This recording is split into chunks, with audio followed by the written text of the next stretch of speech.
من الشيطان الرجيم. بسم الله الرحمن الرحيم. In the name of God, most gracious, most merciful.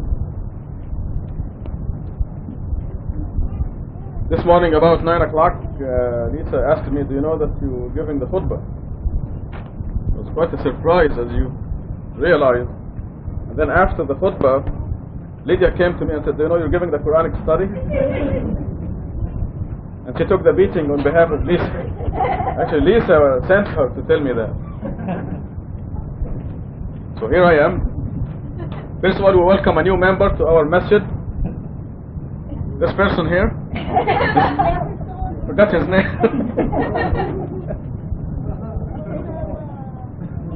This is the former and still is Muhtasha Harrison. The one and only.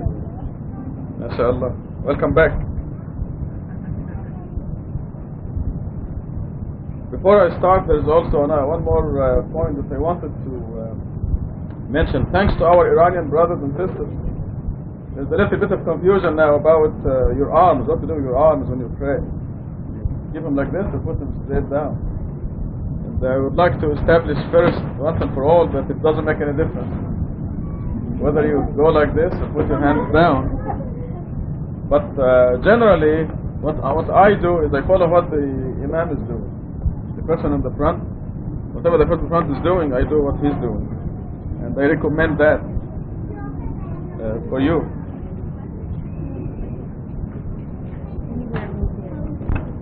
Inshallah, we'll be doing Surah 90, the town, and whatever we can afterwards. At 8:30, the children will practice on us.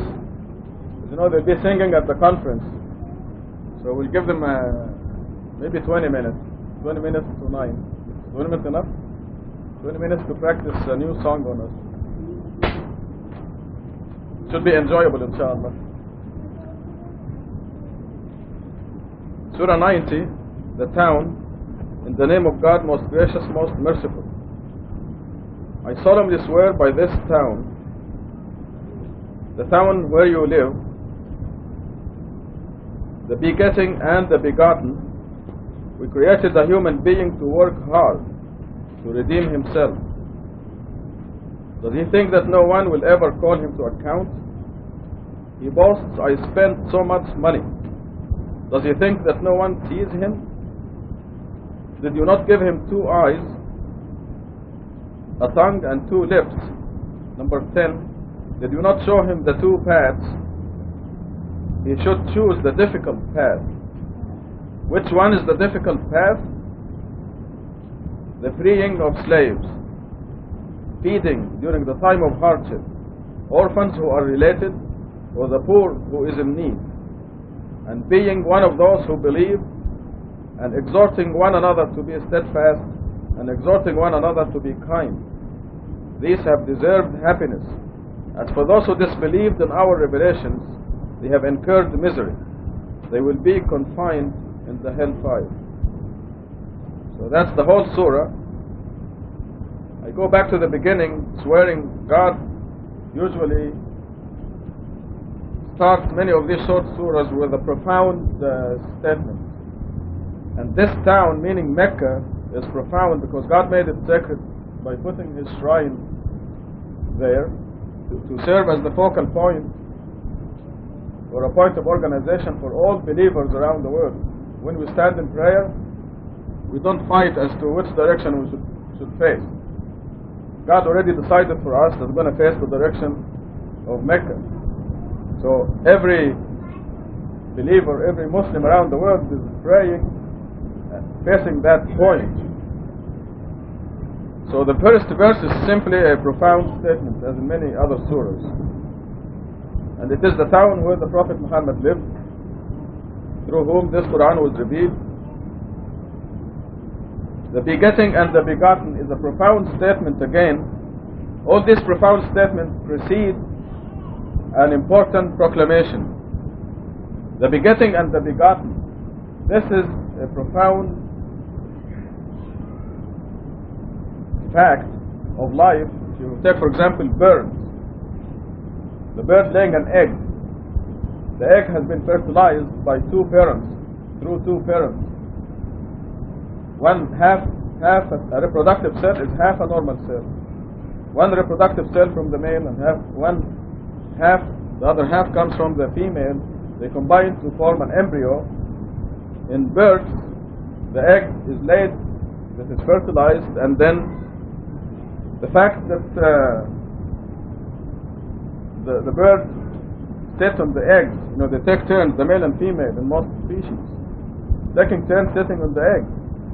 Why do they do that? Who taught them to do that? And what's happening inside that shell, the egg? After a period of time, it is becoming obvious more and more that it's a multiple of 7, 21 days in some birds. 21, 7 times 3. The human fetus now is in the mother's womb 266 days. It is now established scientifically. 266, not 265. 266, and that's 19 times 2 times 7. That's still a multiple of 7. The gestation period, is it called the gestation period? Is that the period inside the womb? Okay. In many other species I noticed it is in multiples of 7, but I'm being distracted now. However, the begetting and the begotten is a profound statement. After 21 days, the bird inside breaks through the shell and comes out. And then they're walking around. If they're ducks, they go in the water and they swim, as if they've been here forever, as if they know everything, walking around, following the mother in the water. You can go to Randall's Park and see them. They just came out of the egg, and they're full of wisdom, following the mother wherever she goes. And sometimes they go independently and pick at some things in the water. And they're identical to their parents, with beaks and eyes. Where did this come from? And you can do this with any kind of species, any begetting and begotten. Now here comes the proclamation. Number 4, we created the human being to work hard to redeem himself. As a result of that crime that we committed millions of years ago, where we did not make a firm stand with God's absolute authority, we are here, and God designed our flesh to work hard, to redeem ourselves, to denounce that crime, to prove that we are on the side of God's absolute authority. I'm going to put him away. And what do you call getting up in the morning before sunrise? It's not easy, is it, at the beginning, especially when our soul is still small and weak. The soul cannot wake up the body initially, because the soul is weak. It is hard work, and you are rewarded by growth, nutrition, and strength of the soul.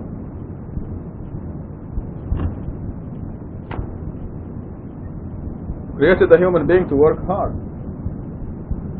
The lazy person who does not work hard and does not get up before sunrise, what is the result? He or she ends up with a shrunken, weak soul that will not amount to anything in the real life, in eternity. They will be born into eternity deformed. And we see this in Surah 68, where they cannot fall prostrate on that big day when God comes physically to our universe. They will not be able to. They have no legs. I mean, this is symbolically. They are deformed. A stump cannot fall prostrate. They are deformed. There's lack of growth. To get up in the morning before sunrise and do the morning prayer is a gift from God. If we deserve it, God will guide us into waking up before sunrise to do the morning prayer. For the young people, I don't want you to be alarmed, because it may be difficult for you, but eventually you will be able to train your body to get up in the morning before sunrise. If you're unable to do it now, don't be too disturbed. It is normal, let me tell you this, because I don't want to be too hard on you. It is normal to start out by doing one prayer a day. Let us say the morning prayer as soon as you get up at 10 or 11 in the morning. Then it will be 2 prayers a day. Then it will be 3 prayers a day. Then you will do the morning prayer before sunrise and you will enjoy it. The ideal situation is to do the 5 prayers with the morning prayer done before sunrise. Also, God tells us in the Quran that we cannot do it every day. You're going to miss once in a while. So always think of the positive and be glad, be happy with the achievements that you do.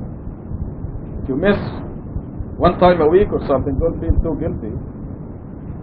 Be glad that you did 6 out of the 7 days. Morning prayers before sunrise. Ideally, you will not miss anything. You will do the morning before sunrise and you do the other 4 prayers as well. We created the human being to work hard, to redeem himself. There's a footnote here that says, see the introduction in Appendix 7 for the purpose behind our creation. Redeem ourselves. Go back to God's kingdom where we were. We got ourselves out by being interested in Satan's theory that others besides God can have power. And the people are doing the same mistake now. They think Jesus can have power, or Mary, or Saint Jude, or Muhammad, or Ali, or Hussein, or Mahdi, or whatever. People are repeating the same mistake. We did. God saved us. This is how we get redeemed. By upholding the words of God alone and worshipping God alone. Number 5 talks about those who fail to redeem themselves. Does he think that no one will ever call him to account? See, everything we do here is credited to us or held against us. Whatever we do here. And anything is forgivable except idol worship, if maintained until death. That's the unforgivable crime, because this is why we're here. We're here for just one reason, to establish the fact that we know that only God possesses all power. So number 5 is telling us that every one of us will be called to account. With the majority of people, they will be asked, why didn't you develop your soul? How come you fed your body 3 meals a day, but you failed to feed yourself, your soul? Most people go through the whole life without feeding the real person a single meal. And this is repeated in the Quran. Most people, no matter what you do, will not believe. And most of those who believe will fall into idolatry, into idol worship. And we see this everywhere, don't we?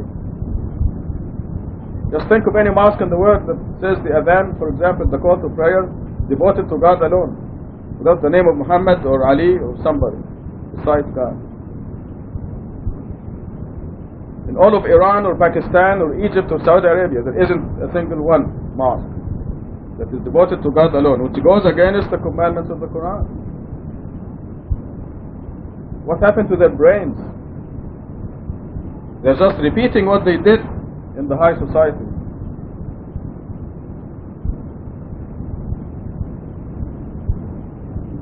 Does he think that no one will ever call him to account?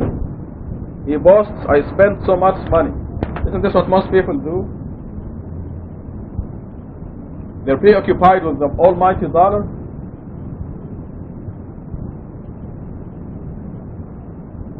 In the meeting with our brothers and sisters in New York, I was asking them, when you get up in the morning, what is your list of priorities? Are you going to have 3 meals today? Just when you open your eyes in the morning, ask yourself these questions. What am I going to do today? I'm going to have 3 meals today? That's about 30 minutes, at least. Am I going to the bathroom today? 2 or 3 times. Am I going to work today? 4 to 8 hours. Am I going to exercise today? 30 to 60 minutes. What else will I do? Will I watch the TV today for 1 or 2 hours? Will I give God 25 minutes? Will I do my 5 prayers today? Even with some Muslims The 5 prayers take a back seat to everything else. You ask them, why did you come to the Friday prayer? Why did you do the 5 prayers? You say, I had an appointment here and there, and I did this and that, and there was no time for the prayer.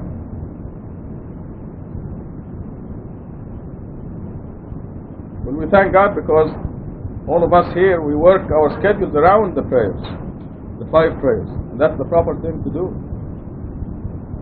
It should be that when we get up in the morning, on top of the list will be the 5 prayers at least. On top of the list. Then if there's time for anything else, we will do that.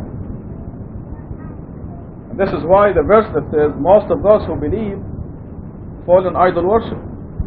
Because when you give priority to anything else, that's your idol. Now don't get me wrong, there are situations where you are forced by circumstances to miss a prayer or two for a Friday, an occasional Friday. And I don't want you to feel guilty about that either. Because God Himself in the Quran knows what's in your heart and gives you excuses. But generally in your life, you're giving priority to God and your duties towards God, which are actually a gift from God to you. So when you get up in the morning, you think, I'm going to have 3 meals a day. I'm going to give my body at least a half hour for eating. Eating, drinking, snacking. Whoa. You're really taking care of your body. How about your soul? The believers have their priorities in the right order. When I open up my eyes in the morning, the 5 prayers, this will take precedence over everything else.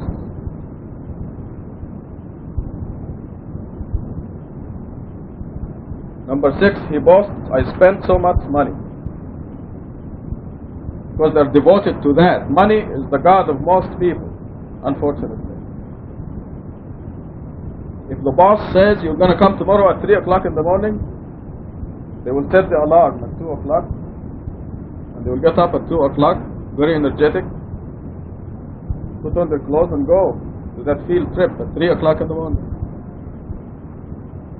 Yet their job or their boss does not give them that money. It is God who's giving them the money.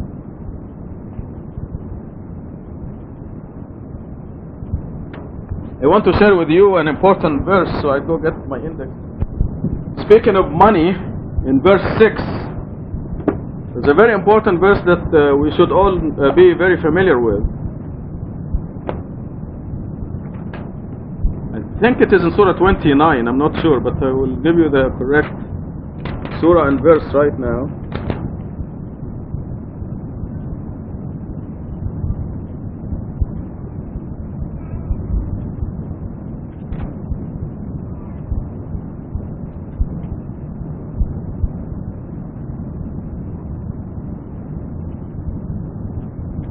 Yeah, it is Surah 29, verse 17.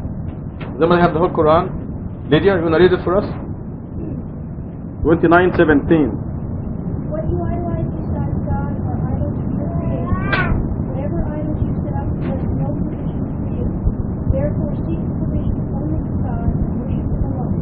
Be appreciative of Him, thinking He will be returned. It's a very important verse you must all remember. 29, 17. It says, the idols is set up besides God. And it appears here that specifically the money idol, the almighty dollar, do not possess the power to provide for you. Therefore, seek provisions from God. Because God is the only provider. And as believers, we know that. We must believe that. No one else is the provider. Many of you have gone through this experience and they know that the people who interview you and give you jobs and so on, they have no power whatsoever. God is the one who's running them. This is why verse 6 illustrates the stupidity of most humans. He boasts, I spent so much money, or I made so much money, same thing. The dollars assigned to you have been already assigned to you by God before you were born. And I know the argument. So you mean I'm going to sit down and money will come to me? Yes, you'll sit down and money will come to you.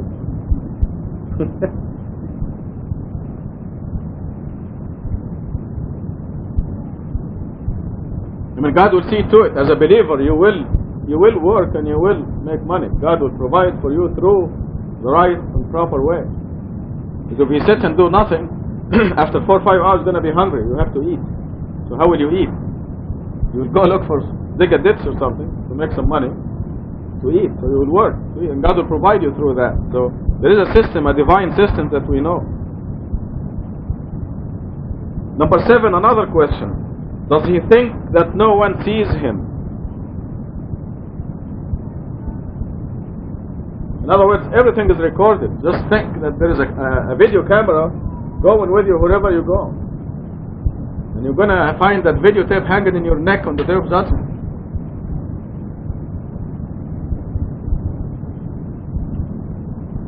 That will keep you on your toes.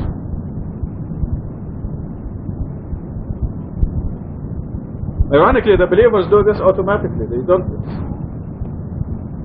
They know God is with them the whole time, and they know there are video specialists with the most sophisticated video cameras. I mean, the cameras themselves are invisible, but they take 3-dimensional pictures. It's the most sophisticated videotape, and you're going to have it hanging in your neck on the day of judgment. As a believer, you have the privilege of editing it. You're going to have a perfect tape. Does he think that no one sees him? What is the implication here? The believers are aware of the invisible forces and God's invisible soldiers. This is why the believers, when God tells them they're guaranteed perfect life, perfect protection, they know they're perfectly protected by God. No virus can attack you. You're protected. You may go through some tests. You may be allowed to be invaded by viruses or bacteria or headaches or whatever as a test, but you'll be restored. You know you'll be restored. We're all aware of the tests, and all the tests for the believers are restorable. Not the tests themselves. The believer is restorable. Whatever happens are things that can be erased completely, but you are fully protected. Number 8 tells us, did we not give him 2 eyes? I'm looking for somebody who recorded that Discovery program about the eyes. That should make a believer of anybody, that program. If you know if anybody recorded it, I think I asked Phil Travers to record it for me, and chances are he did when I was away. In that case, we'll share it together on one of those Fridays. But I don't need to tell you how incredible the eye is. Just the muscles that focus the lens of your eye immediately. I mean, how fast does your eye move from this to this? You know, it focuses immediately. I look at the paper and I'm focused. Excuse me, I have to put my glasses on. And my eye focuses with the glasses, and I can see the reading here. You look at Edip, and it focuses on Edip. It's not out of focus. In a fraction of a second. The muscles. If you look in the mirror, you can see your muscles working. Did anybody do that? Everybody do that? When you're curious, you look in the mirror and you turn the light on. To catch your pupil as it goes like this. How many people did? I did that. Those who laughed, they know it. You know what I mean? I must have been 10 years old or something, and I went to the mirror with a flashlight. You look in there. Huh? Right. And then I surprised my eye and turned the light on, and I could see the pupil goes like this. These are muscles at work. Did we not give him 2 eyes, a tongue and 2 lips? That was Mahmoud's last khutbah. That tongue is an incredible thing.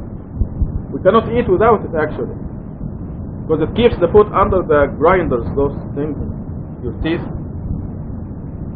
The tongue pushes it. You confuse the tongue sometimes if you eat on both sides. Then you bite your tongue. Did you do that? If you're greedy and you don't you don't follow the Quran, and the food is too good, God said eat and drink, but not extravagantly. You can confuse your own tongue if you eat on both sides at the same time. Then the tongue doesn't know where to push, and you end up biting your tongue. But it's an incredible, that tongue is an incredible thing. You cannot talk without it either. Just try to say anything and be conscious of the movements of your tongue, up and down and to the side as you talk.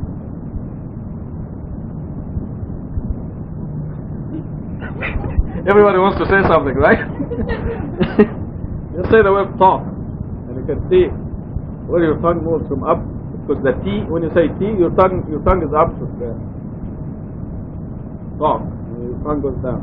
You cannot talk without your tongue. Even the language is called tongue sometimes. What a design. So God is telling us about His greatness, which is incomprehensible. God's greatness is immense. It's not just controlling your tongue, but also the mosquito that's flying in the air. The heart of that mosquito is being controlled by God. The amount of nutrition that is assigned to that mosquito, which includes some of your blood, is also recorded. And it is computerized to coincide with something wrong you did. Then you get a bite. Or to give you some entertainment, like on our way to San Francisco, for example, and we went to pray in a rest area. Boy, did we beat ourselves. That was the fastest prayer we ever prayed. There were 5 billion hungry mosquitoes waiting for us. And they were so sly, you know, they waited until we said Allahu Akbar.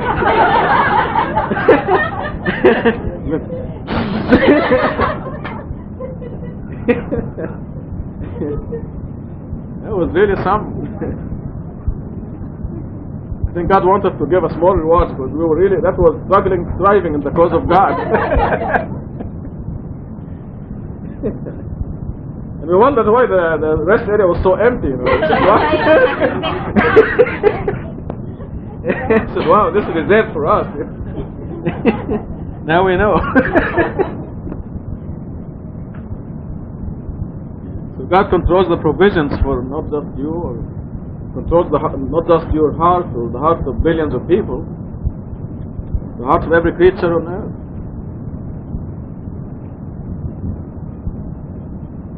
Number 10 is a great blessing. A great blessing. Did we not show him the two paths, right and wrong? We come to this world perfectly unaware of the incident in the high society. We start out clean in this world, and then we receive two messages: a message of God alone, message from God, and a message of God and somebody else, from Satan. That's it. There's no other path. The path of worshiping God alone. And you remember the statement in the Bible, that path is very narrow and straightened and what? Difficult. Just look how much persecution we're subjected to, which is a blessing because you get rewarded for it.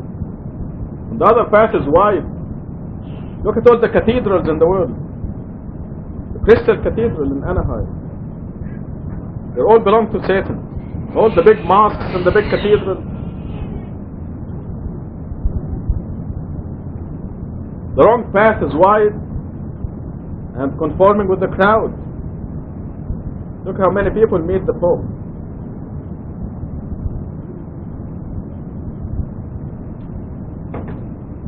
One of the most important people on earth, would go to Los Angeles, nobody will even know.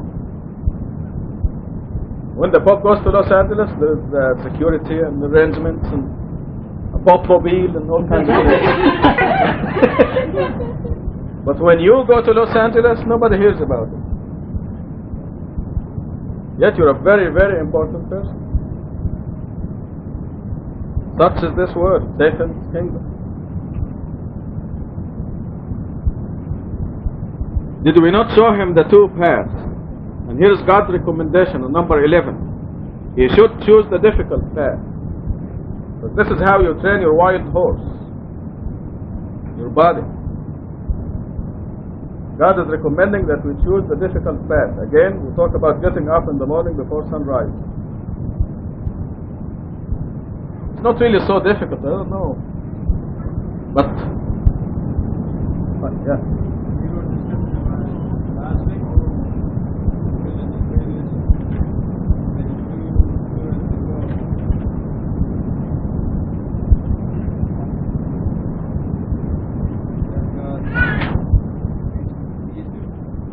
Yes, Surah 65. If you look at it from outside, it's just difficult, but once they accept it, God makes it easy. Exactly. God makes it easy and enjoyable. But you see, you have to break that initial barrier. It is enjoyable. I'm theorizing that our companion enjoys it too, because I don't set the alarm anymore, and I suspect this is true with most of you.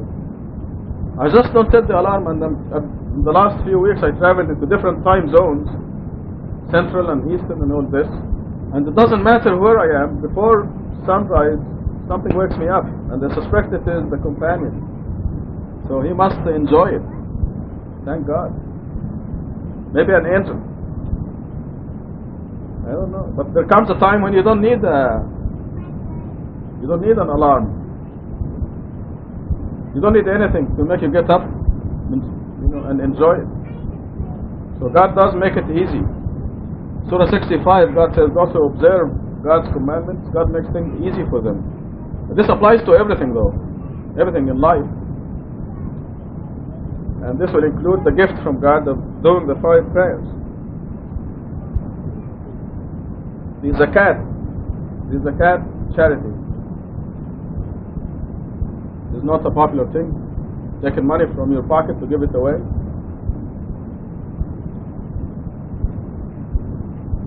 I came back from a 2-week absence, and they opened this drawer, and there were zakat envelopes from people, anonymous people. These are people who really believe in God, because where do they get the credit? Because they believe in God. They say to Lisa, whose handwriting is this? I haven't cracked that yet, but I know that there are people that God loves.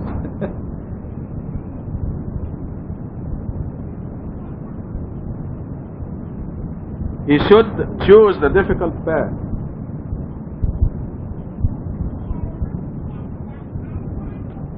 God's commandments, taming the wild horse,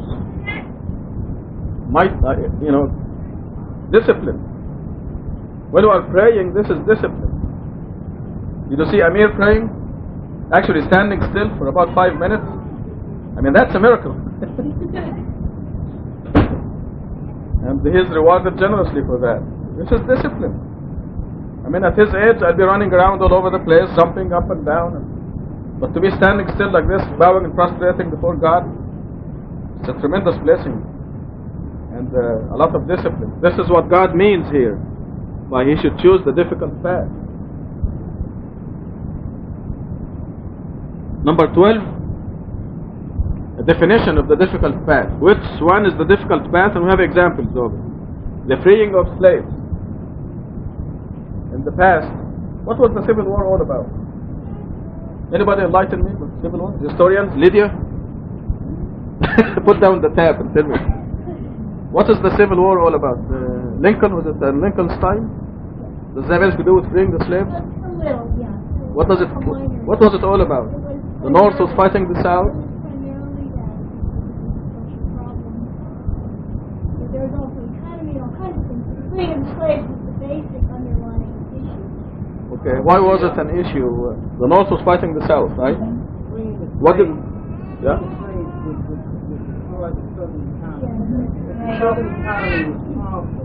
Oh, okay. The South resisted. The South resisted, so the idea that the North got involved in the Civil War to free the slaves is exaggerated. They got involved in the war to destroy the economy of the South. And they knew they had to kill slavery in order to do it. Okay, Matt? The South is the very economy of North and South. Hey, Rashada, hey, kid. Import-export is the north of local import-export is mercantile trade before self-realization. Southern economies are all agrarian. Southern economies depend on slavery in order to maintain its economic makeup. So, and of course, freeing a slave was a big issue for 50 years before the war started, but it was mostly for religious purposes and other stuff. It was a side issue. So part of it was that the South was resisting the law to free the slaves. They wanted to protect the social movement. They did not want to free the slaves. No, because it would destroy the economy. Whatever the reason, they did not want to do it. And therefore, it is given here as an example of something that the human being does not want to do. Yes, number 13 says the freeing of slaves is indicated as a difficult job that must be done by believers. In the United States, we still have a system where the vast majority of workers support a very small percentage of people who have a large amount of money. Yes. So economically, there's a situation, Slavery. that still exists. But it is not the same as the slavery that existed at the time of revelation of the Quran until 100 years ago in this country. I mean, you can actually see traces of it until now. I think the racism that we still see in this country is the tail end of consequences of slavery and so on. Number. The idea is that you always have a group of people. Yeah. Exploit as laborers, yes. And it's not limited to one group. It's not limited to black. Well, you can certainly define slavery as exploitation of other humans. And it is indicated by the Quran as a vicious, terrible crime. Yes.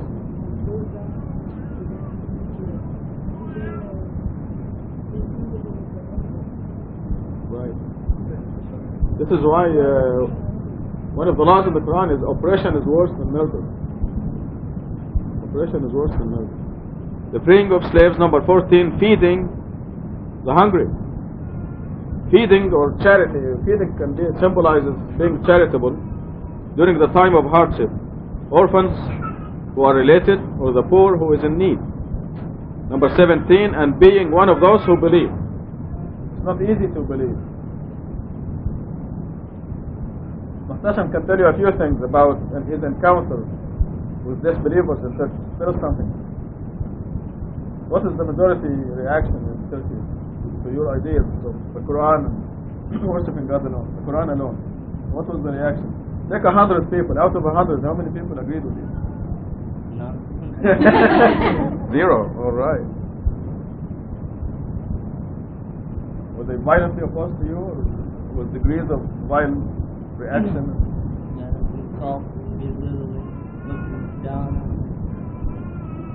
They insulted him because he says follow the Quran alone.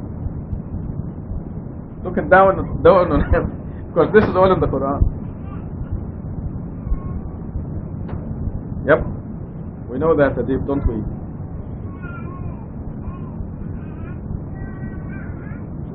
And it seems to be that the Muslims, quote unquote, are the ones who are doing this. The Christians are not, the atheists are not. Insulting the believers. So, number 17, being one of those who believe is not easy. And exhorting one another to be steadfast. And exhorting one another to be kind at the same time. These have deserved happiness. We will not talk about happiness in the hereafter only. We talk about happiness now and forever. Happiness now and forever. More and more God is strengthening these ideas in our minds through real life examples. Our own life right here in this mosque. Number 18 says, these have deserved happiness. Period.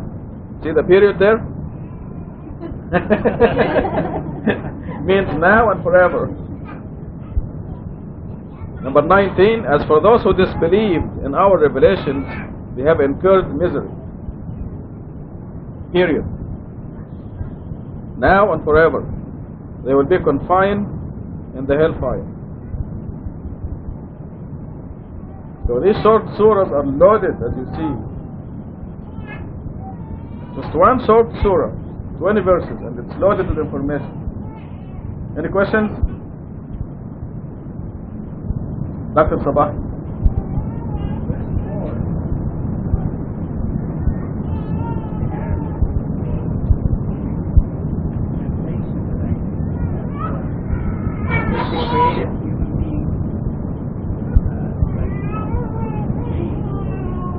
To suffer. But not necessarily to suffer, but not to work hard. The average is being covered. Yes. Being in this. Not necessarily, but you see, kabad is the effort, work. Right. Takabbada, the verb takabbada in Arabic means exert himself, effort. What is the Farsi you say there? Is that a Farsi translation? Or This is different translation of English? no, it's Farsi. Oh, Farsi. So what does it say there? It says that human beings were created to translate exactly. Not in pain, but pain and suffering is part of it. That is the way you just you're born. That's how if it was everything was nice and easy for you, then you would have appreciated what you get. So what it is that you go through this pain and suffering, and then you learn, and then you appreciate the good things, and then when you find the right path, then you appreciate more and you go to the right path. But if you are created this way, so that you keep working hard, fighting with all these problems. That's a typical interpretation of non-believers actually. Satan is trying to justify the pain and misery that his clients go through. It is not the correct translation, because you understand from that it means the human being must be in pain and suffering, right? No, that's why I said that I understand. What do you understand when you read it? If you can convey to us in English. I kind of can relate to pain the way it is. You don't are not born and say that you made the wrong decision at the beginning. You decided to go through this suffering. But that is basically something like this, that what you made. It doesn't say that you made the wrong decision, but it says that you were born these conditions. Yeah. Conditions are tough. The ones who are believers go to the right path, they can succeed and overcome all these miseries and pain. Part of that purification process. Yeah, no, that would be incorrect interpretation on their part. This is the correct translation here. We create a human being to work hard, because there's no pain and suffering for the believers. Why the Arabic speak Yeah, feeling ways or in? not necessarily. Fi kabad would be, because of the word kabad, would be to work hard.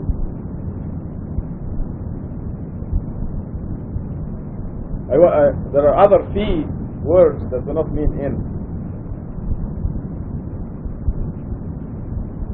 For example, when they say إنهم لفي شك منه مريب, في شك means they have doubts. So it is not. It's not exactly in. Sometimes it is in. So kabad is a very clear word. I think even the old translation said that. What did the old translation say, Captain? Verse 4. You created human beings to attain a certain accomplishment. Okay. Work at it. It's exertion. Kabad. The kabada is to exert himself. Thank you for this point anyway, because it reflects what they're always thinking of pain and suffering. Because they try to justify their life, which is full of pain and suffering. The believer's life has no pain and suffering. It may have, even in the periods of test, they realize that this is a test that they will be restored, and pain and suffering will be gone. Do you remember the pain and suffering you went through when you were 1 year old? The shocks that went through, do you remember those? Nope, they're gone. So the pain and suffering and test will be something that is simple and will go fast, will be forgotten, and will be restored. Other questions? David?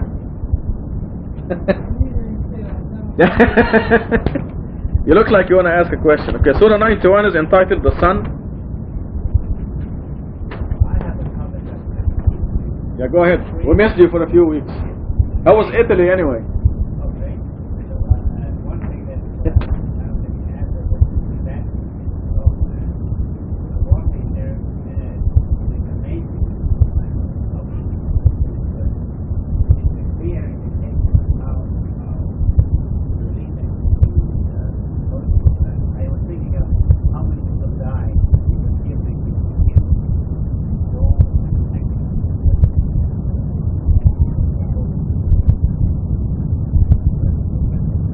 You see the statue of Jesus where the foot is all worn down for touching it? You see that one? The main building of the Vatican. And you walk about 50 yards to the right, they have a statue of Jesus, and people touch the foot of it, and it's worn down. Half the foot is got, it's rock, it's granite. Just from touching it, it's worn down. And they're proud of that, actually. They show it off. Have you seen it, Philip? You went to the Vatican? That's it's an amazing demonstration of idol worship. And then they have the tombs of some saints in the basement. Did you go to those, Mahmoud? In the basement of the Vatican, they have some tombs of Peter and some other saints. Yeah. You ran away fast. I investigated the whole thing. It was repulsive, just as repulsive as the Rockets Mosque in Medina. So go ahead. Yeah, and the dream of space, I think, would apply to not just brain human beings, free of self, anything that you're space. Exactly, yes. That's why you can be Yes. and finally, space, go back to the time of Muhammad, space, we have got that. That's Space, you can be space of anything. it's beautiful, yes. Yes. Any kind of space that you are. Yes, very good point. MashaAllah. Don't be a slave of your job, your spouse, your children. Be a slave of God alone.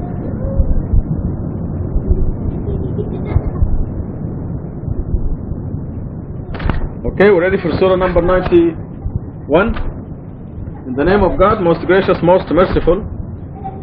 By the sun and its brightness, the moon that follows it, the day that reveals, the night that covers, the sky and him who built it, the earth and him who sustains it, the soul and him who created it, then showed it what is evil and what is good. Successful is one who redeems it, failing is one who neglects it. Thamud's disbelief caused them to transgress. They followed the worst among them. God's messenger said to them, "This is God's camel, let her drink." They disbelieved him and slaughtered her. Their Lord then requited them for their sin and annihilated them. Yet those who came after them remain heedless. Again we see in the first verses some of God's profound signs that remind us of God's greatness and why we should be worshipping God alone. The sun and its brightness. Do you have any idea how hot the sun is? How bright it is?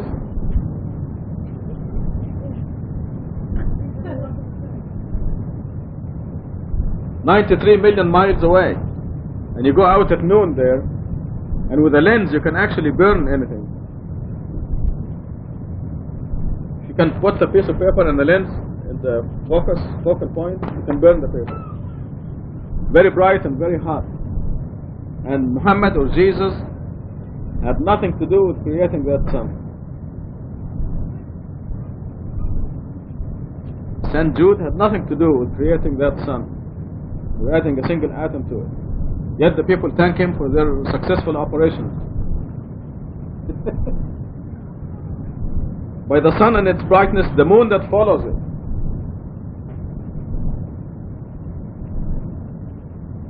What is the moon? It's something hanging in space. That we flew to the moon and we went around it. Something that's hanging in space. and synchronize the movement with the earth. So you see only one side of the moon. These are the profound signs that God gives us to remind us of His greatness. The moon that follows it. The day that reveals. You can see everything during the daylight. The night that covers. You know, the night and the day are other profound signs of God. In fact, last night I saw that phenomenon of the night rolling over the day and the day rolling over the night. Okay, I left St. Louis about 8 o'clock at night, and I watched the part of the. If you travel after sunset, you can see it. You can look in the window in this area, and there is light, and in that area it's pitch black, very dark, and you can see the night rolling over the day, and you can imagine the earth turning.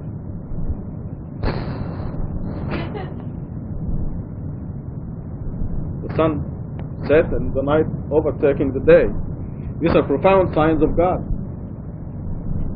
And the miraculous things in the Quran and the infallibility of the Quran is manifested in the fact that God says when the world ends, half will be at night and half will be in the day. God says our command will come to it during the day or the night. Because half the earth will be daylight and half the earth will be at night. If it was a human written book, they would have made a stupid mistake. Our command will come at 12 noon. You know? Well, 12 noon New York time or Tucson time. It's an infallible book. Another profound sign, number 5, the sky and Him who built it.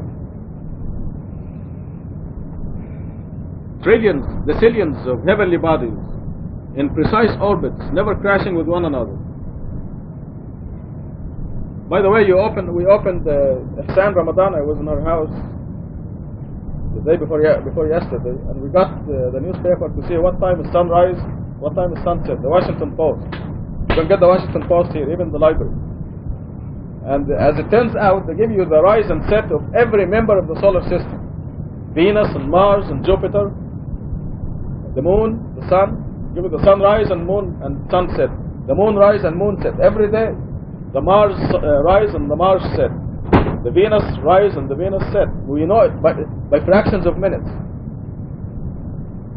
And the dummies in Saudi Arabia still want to watch the moon to fast Ramadan. They have to see the moon to fast Ramadan. Every morning in the Washington Post, you can check it in the library. They give you the sunrise, the moon rise, the Venus rise, the Mars rise, the Jupiter, Saturn. It's under the list called the solar system, rise and set. That's how precise God's system is. And we're just talking about the solar system, which is a minute mote in our universe, within the Milky Way galaxy. There are billions of suns in our Milky Way galaxy, and ours is one of the tiny ones.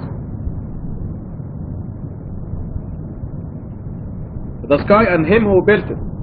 Muhammad or Jesus or Mary had nothing to do with the Mars rise and Mars set every day. Number 6, the earth and Him who sustains it.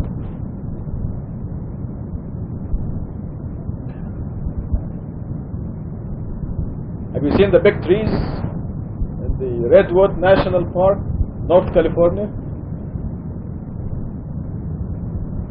So fantastic creatures that God sustains. Was it 1500 years, the big tree? The deep, what was it? We didn't set the camera right, so we don't have the picture of the big tree. Would it say 1500 years? Oh, a little older than your grandfather. 1500 years. Yes, that's another one. The one that, yes. Interestingly enough, they recently found out that the oldest living organism was prehistoric. Yes, yes. 10,000 years. Wow. 10,000 years. One bush becomes a whole ring. That's older than America, isn't it? That's older than everything. Yeah, that big tree in the Redwood National Park, 1500 years. So that's 1300 years before America was born. When that tree started. And it's huge. tried to make Lisa surround the tree with her arms.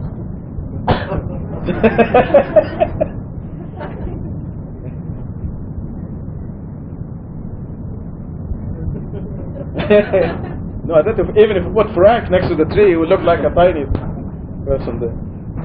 The amazing creature that God sustains. The earth and Him who sustains it. Number 7, the soul and Him who created it. God created the soul and made it invisible. Number 8, again, the message.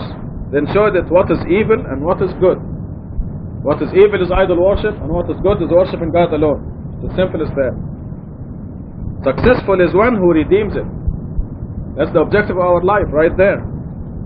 Number 9, redeem your soul by feeding it every day. 5 prayers.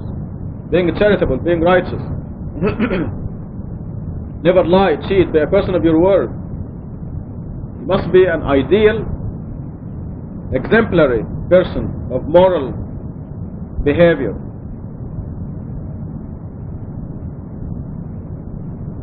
In every respect.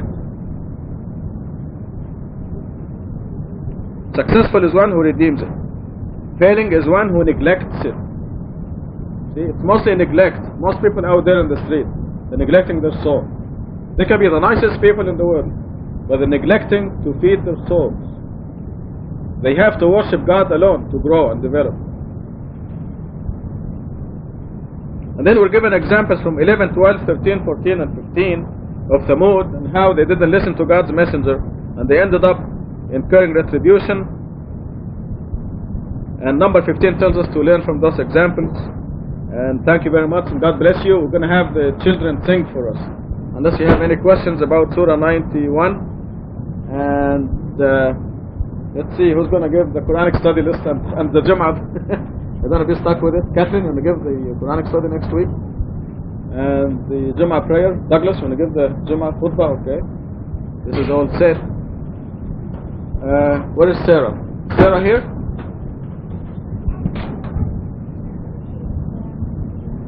And where is Alia? Where is Alia? Is she here? Come here, come here. Come here, your birthday girl. You want to sit here? Sarah, you want to sit there? We're going to give you a big prayer. These two girls are having birthdays this week. When was your birthday? Yesterday? Yesterday was your birthday. Yours is Monday? MashaAllah. You're growing so fast. Slow down. MashaAllah. We're going to read Al-Fatiha for these two beautiful girls because of their birthday, that God gives them a very happy year coming up, and every year will be happier than the previous year. Inshallah. Al-Fatiha. Bismillah ar-Rahman ar-Rahim. Alhamdulillahi Rabbil Alameen. الرحمن الرحيم مالك يوم الدين إياك نعبد وإياك نستعين اهدنا الصراط المستقيم صراط الذين أنعمت عليهم غير المغضوب عليهم ولا الضالين. Congratulations, you're going to eat the first cupcakes, okay? Okay, you want to call the kids and we're going to listen to them? We have 4 new songs and we're going to do a couple of the old ones also for the conference. So we have a couple of old ones and some new ones. You guys ready?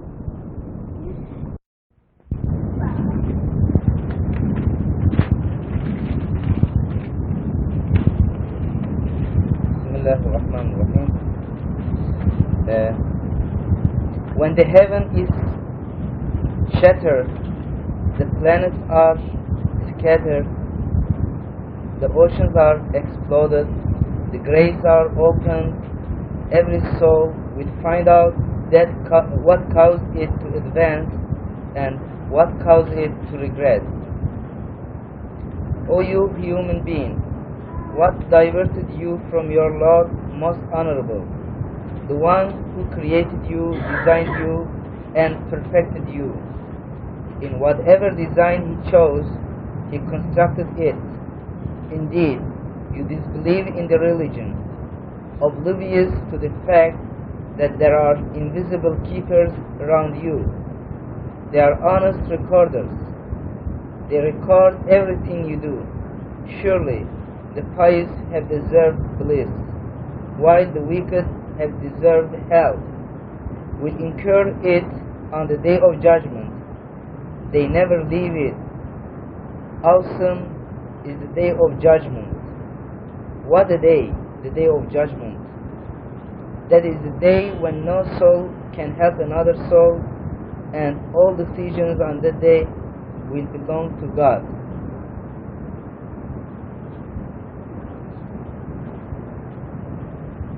Also, this chapter starts with a description of ending of the world and the resurrection, and then asks a question in the verse 6, asks a question about diversion of people, and then inform us, the recorders that record our every action, our every speech, every word. Here in verse 9 and 15 we find the same word but in different meaning. Word deen in Arabic. In the verse 9 it is in its meaning is religion, but in verse 15 we find it as the day of judgment, Yawm al-Din. And the description of Yawm al-Din is excludes all intercession, all kind of intercession. That day, the dominion, everything will be, the decision will belong to God. Nobody will help each other. This is the only chapter that ends with word God. The word God only here is the last word, and it is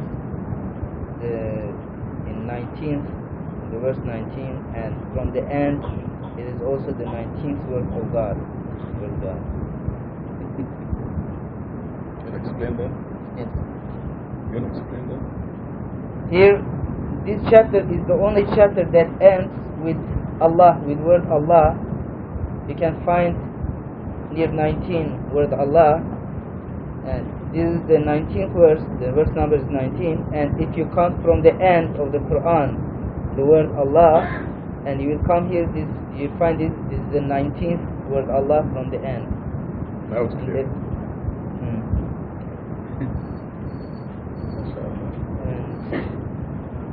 Do you have any question?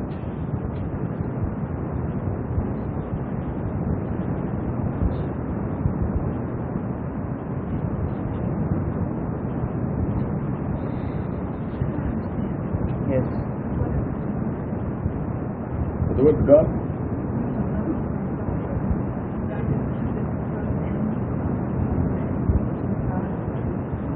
It's a piece of information. This is the only surah that ends with the word God, and this happens to be in verse 19, and it happens to be the 19th word God from the end of the Quran.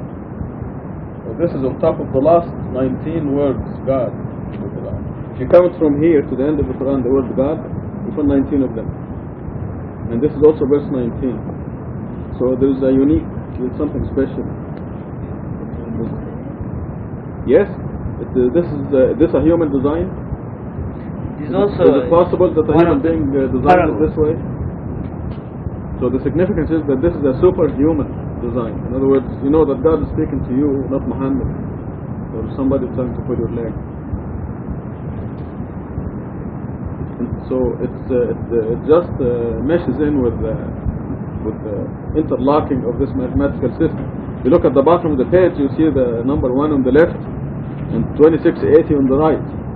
There's only one word God in this page, and this is recorded on the left side. The total up to this page is 2680, and you know at the end the total is 2698. So if you count this word God as 1, the last one will be 19, and this is verse 19. So who made this design? This is the significance of it. It is a superhuman design. Could not possibly be Muhammad who designed it this way.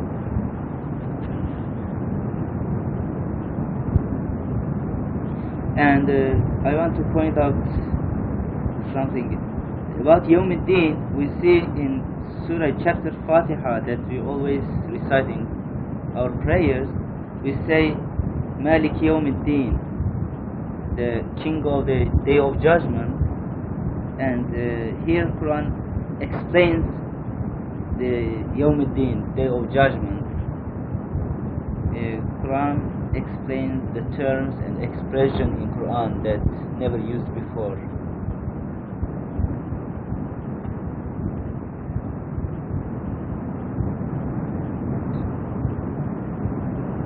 Okay, Surah 83. You know, the day of judgment is basically the English phrase in the Bible. Pretty much why in the Arabic early day of judgment. That doesn't mean religion. Dain. How about Dain? What does Dain mean? It's not the same word as the religion. No? Double meaning. Din. What is Dain? You know what Dain is? No, Dain, not Deen. Dain. Right. Death, mashallah. Right. What is debt? This is, in other words, this is the day where you pay your debt, or you get paid. The day you get paid. Yawm al-Dain or Yawm al-Din. It's all related. It's the day of religion, the day of debt, where you pay your debt, so you get paid for your loan. Where you open your PRA book. The day of judgment is basically taking the word from the Bible and describing that day. There's nothing wrong with that. It's the same author. Right, I realize But Dain is debt. Some people look at it this way. So this is a hybrid between Dain and Deen. Yawm al-Din. I mean, religion means Deen, but also means judgment. Day of judgment is a very good There are other specific, using this same word, and it's much more specific. I can find it for you. For what? Throughout the Quran. For judgment, day of judgment. Yawm al-Haq? No, Yawm al-Din. Yawm al-Talaq?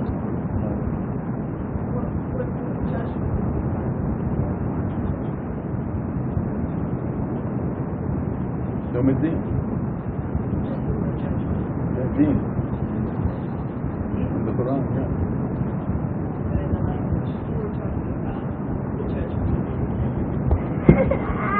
But that will be not the context of the day of judgment, even in the Bible. Judgment in the Bible, most of the word usage of the word judgment in the Bible means punishment. In the Bible, it is not a day of punishment; it's a day of receiving recompense or paying for your sins. Either way.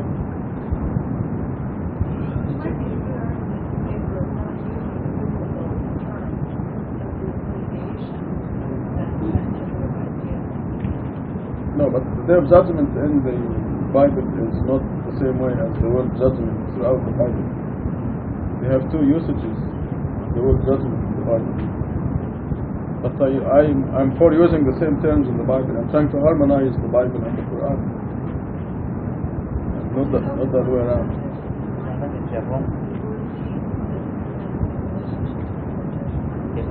What would the day of religion mean? It will not mean anything if you use the. No, that's not what it says. No.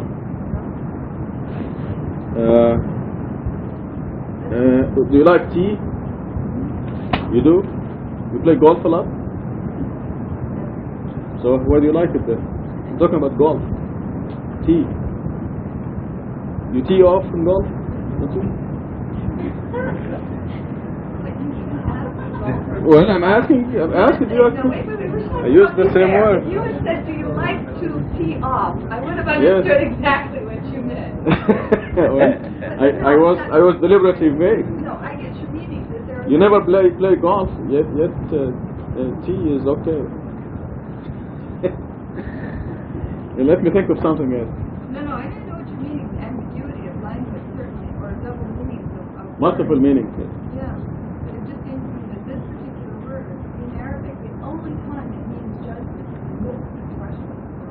No, that's not true, yeah. This is what I'm saying. There are places in the Quran where it is clear. I'll find them for you. But I want to find English expressions that are with multiple meanings. Arabic language. Yes. The only place where this word is translated as judgment in this expression. Yeah, but the Quran is the Arabic language. Yeah, you can say also day of judgment. This is the day of reckoning. The day of reckoning. Yeah. It's different. Also judgment. Like, No, what does the day of religion mean? has no any meaning. Right. Yes, has no any meaning. So therefore, this is not. If you say I drink, I tee off at the golf, meaning you put a cup of tea on the thing and you hit it with a club. You know, that would be the wrong usage. Yes. You know, so this, if you say the day of religion, it would be like that.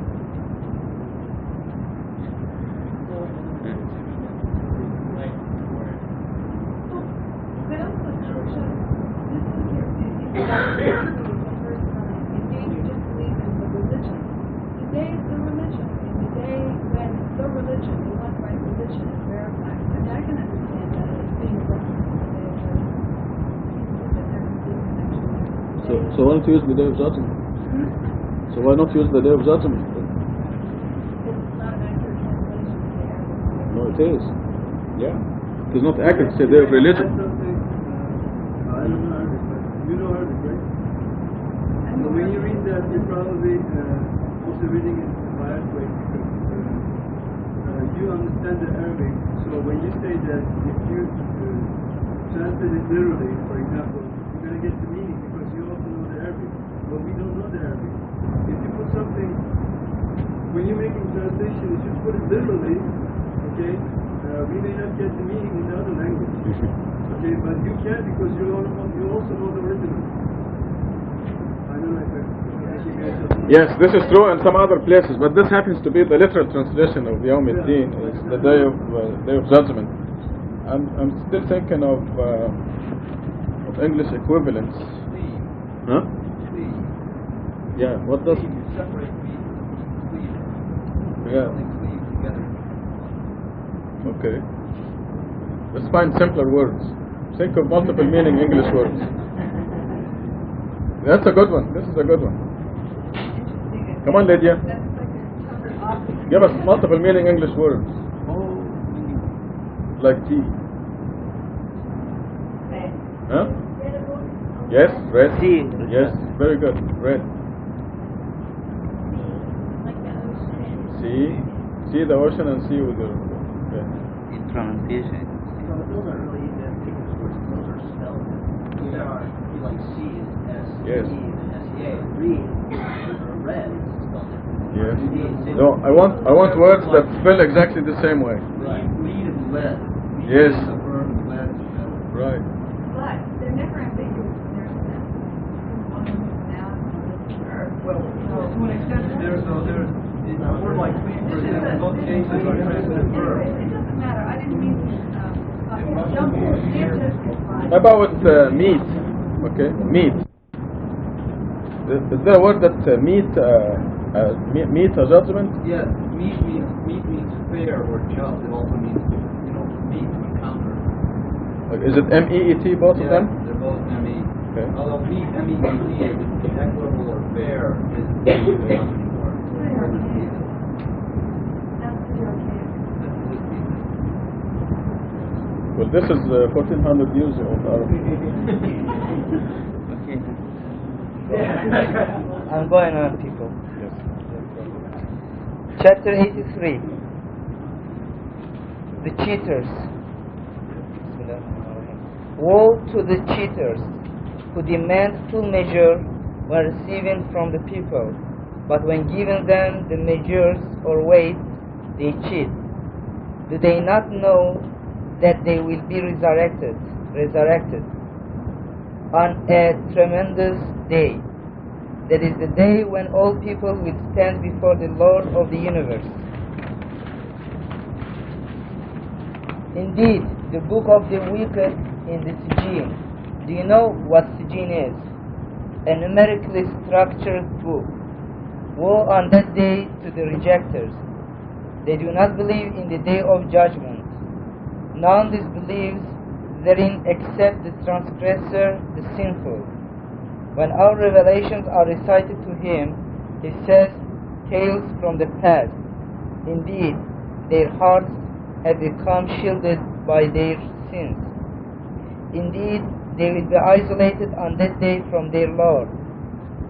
Then they will be thrown into hell. They will be told, this is what you used to deny.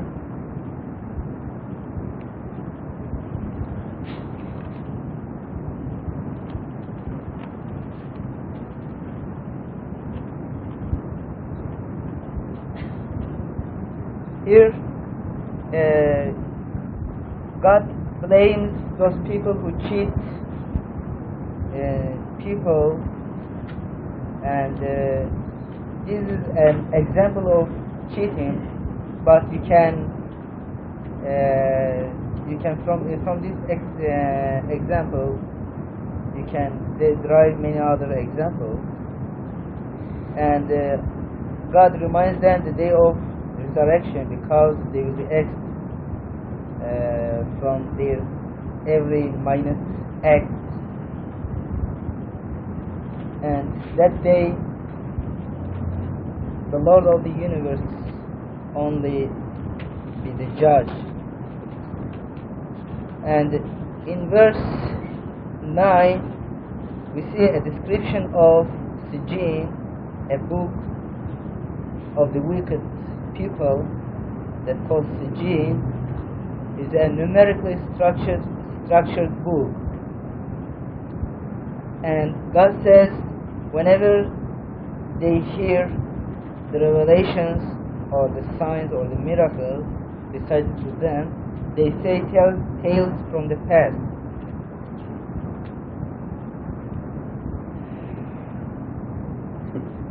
It is noteworthy that for the Miracle 19, in Turkey they published a book that they criticize, they object this miracle. The name of the book was Tales from the Past. The name of the book. 19 column, semicolon, Tales from the Past. Efsane. Do you know the word Efsane? Yes. And they just use the same expressions that described in Quran. In Turkish we have many words to condemn Miracle 19. They have many words, but they stuck in this unique expression that prophesied in Quran. This is a prophecy of Quran. I think in verse 13, when our revelations, instead of revelation, if a word that has double meaning used will be better, because in Quran, in original text, word ayat has been used, which means either miracle and revelation. Both of them include miracle and also revelation, but in English it becomes narrow. And let's go, there is an interesting difference between righteous people and wicked people in the day of judgment in connection with the book, Sijin or Aliyin. Let's go on verse 18. Indeed, the book of the righteous will be in Aliyin. Do you know what Aliyin is? A numerically structured book. It is the same book. The description is the same, Aliyin or Sijin. What is the difference? For the wicked people, a book called Sijin, but God says, what is Sijin? A numerically structured book. And for the righteous people also, there is a book called Aliyin, the name only different, but the description is the same, a numerically structured book, Kitabul Marqum. Let's go on. Find an answer to our question. To be witnessed by those close to me, the righteous have deserved bliss, on luxurious furnishings they watch. You recognize in their faces the joy of bliss. Their drinks will be spiced with nectar. Its spice is like musk. This is what the competitors should compete for. Mixed into it will be special flavors from a spring that is reserved for those close to me. The wicked used to laugh at those who believe. When they passed by them, they used to poke fun. When they got together with their people, they used to joke. Whenever they saw them, they said, "These people are far astray. They have no such thing as invisible gods." Today, those who believe are laughing at the disbelievers. On luxurious furnishings they watch. Most assuredly, the disbelievers are requited for what they do. And now I am going back on verse 19 and 20, and I repeat my question to you. Can you notice the difference between Eliyin or Sijin that's described in verse 7? What is the difference?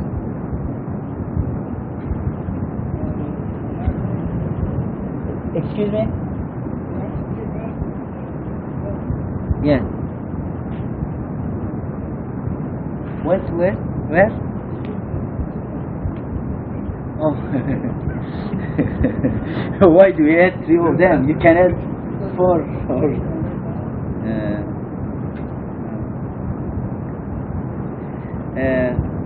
the description is the same. Yes. One invitation, why very well. Talking, we're being spoken to here in one sense of people who are unjust in terms of doing business. In one sense, numerically structured. Look at a person keeping records of what sort of money he'd be taking in and what he'd be paying out, things like that. It would certainly be an idol in doing quite a life. People he worshipped. But in another sense, Eliyin would, of course, refer to the miracle of the Quran, as we know it exists today. Or in another sense, just to the literal application of the individual verses of the Quran in previous generations. So that's rather vague. Thank you. I have a comment on this, or understanding. In verse 20 to 21, God describes the difference. The difference is, righteous people could read Eliyin, their book, their numerically structured book. They can read, to be witnessed by those close to me. But wicked people, they cannot understand, they cannot read numerically structured books. Their book will be written in numerical code. Their deeds will be recorded in numerical code. They are not familiar with this. In this world, they always used to deny to object this numerical code. But believers, they are familiar, they can read. And this is the only difference here. I thought you would say something else. Hmm? I thought you were going to say something else, so I would say. I think the numerically structured book is the Quran. But the wicked will call it tales from the past, and the righteous will be able to see it. Because God uses the same word as the elite of the elite. Al-Muqarrabun, those who are close to me. Said only the elite of the elite will be permitted to see the miracle of the Quran. It's right here.